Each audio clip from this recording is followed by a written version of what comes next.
So there is a medical condition in which your immune system responds to a virus or a bacteria, even though there is no virus or there is no bacteria. So you are sick, and there's no reason to be sick. Lupus is an example of one of those conditions. I think rheumatoid arthritis maybe is another. But your body is saying, I need to defend myself against this invading virus or this invading bacteria. So I'm going to pull out all the guns. And so if you have that condition, you're sore. I mean, you're aching. It's like you have the flu, right? But you don't. You can't move. Your range of motion is, you can't even put on a shirt. You can't scratch your back. It's almost impossible to get to sleep because, you're just achy. I mean, it hurts. Sometimes it's painful. Your joints swell up. Your range of motion is horrible. Sometimes you can't even get up out of a seat. You can't get out of a chair because it just hurts that much. Okay. What does that have to do with people with Asperger syndrome? It is this. Please pay close attention because this is important. When those of us with Asperger syndrome are out and about in public socializing, whether we want to or not, sometimes it's forced upon us, but what happens is other people have an immune system. Psychologically speaking, they have an immune system that says we sense that there is a virus in our midst. We sense that there is a bacteria in our midst. Now, this is metaphorically speaking, but guess what? You, person with Asperger syndrome, you are the virus. But I'm not a virus. I'm not a bacteria. I'm trying to be nice. I don't hurt anybody. Well, that's the whole point of lupus. It's attacking something that's not there. It's attacking a ghost, a condition, a ghost virus, a ghost bacteria that is not harmful. But people who are neurotypical, and this seems to be universal, and not just them, people with Asperger syndrome do the same thing to each other. I think, at least that's what I've observed over my 70-some years of being an Aspie. We have, what do you want to call this? Oh, let me make up a name for it. Let me call it psychological lupus, where our psychological immune system, our sociological immune system is detecting a threat that's not there. People with Asperger syndrome, generally speaking, are no more a threat than the general population. So why are we rejected? Well, it's because the immune system, once again, not literally, we're talking about figuratively, metaphorically speaking, but the sociological immune system in any group detects that you're a little bit weird, you're a little bit flawed. So just to be safe, we're going to react, speaking of neurotypical people, we're going to react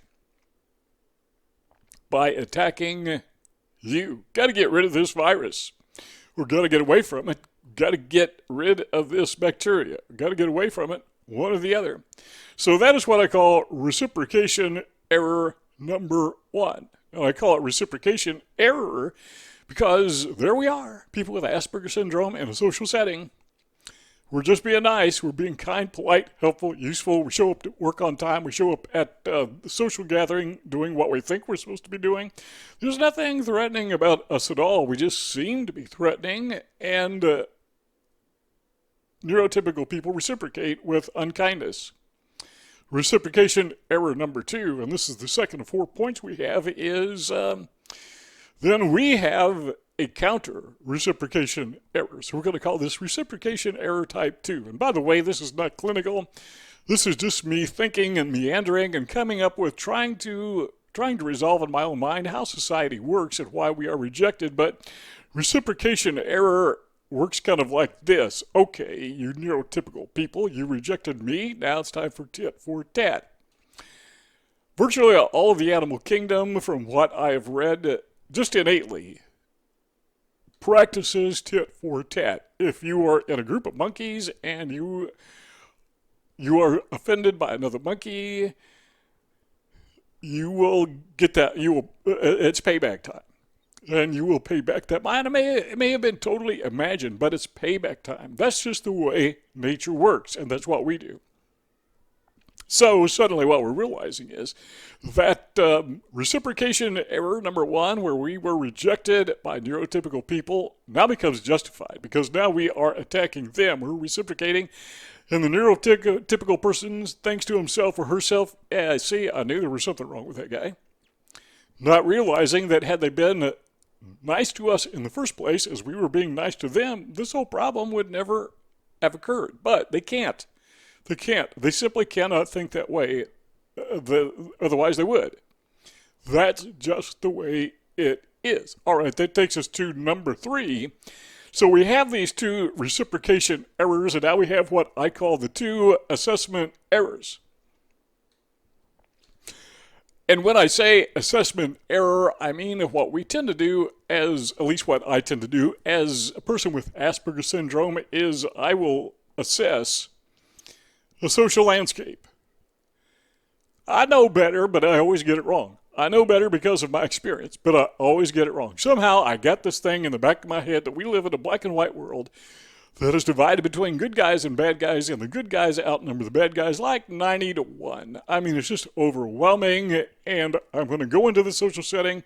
People are not going to be jerks because people are not jerks by and large, and if they are jerks, then the 90% who are not jerks will immediately pick them out.